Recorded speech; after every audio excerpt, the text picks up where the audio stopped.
ವಾರಾಹಿ ಮೂಲ ಮಂತ್ರವು ಸಪ್ತಮಾತೃಕೆಗಳಲ್ಲಿ ಒಬ್ಬಳಾದ ವಾರಾಹಿ ದೇವಿಗೆ ಸಂಬಂಧಿಸಿದ ಮಂತ್ರಗಳ ಸಾರವನ್ನು ಹೊಂದಿರುವ ಪ್ರಬಲ ಸ್ತೋತ್ರವಾಗಿದೆ.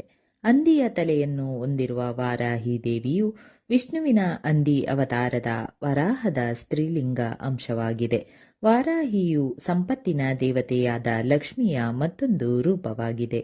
ಲಕ್ಷ್ಮಿ ಸಂಪತ್ತನ್ನು ಒದಗಿಸಿದರೆ ವಾರಾಹಿ ದೇವಿ ದುರದೃಷ್ಟವನ್ನು ತೆಗೆದುಹಾಕುತ್ತಾಳೆ. ವರಾಹ ಮೂಲ ಮಂತ್ರವನ್ನು ಪಠಿಸುವುದರಿಂದ ಕಾಲಸರ್ಪ ದೋಷ ಮತ್ತು ನಿಮ್ಮಲ್ಲಿರುವ ಯಾವುದೇ ಇತರ ದೋಷಗಳನ್ನು ತೆಗೆದುಹಾಕುತ್ತದೆ.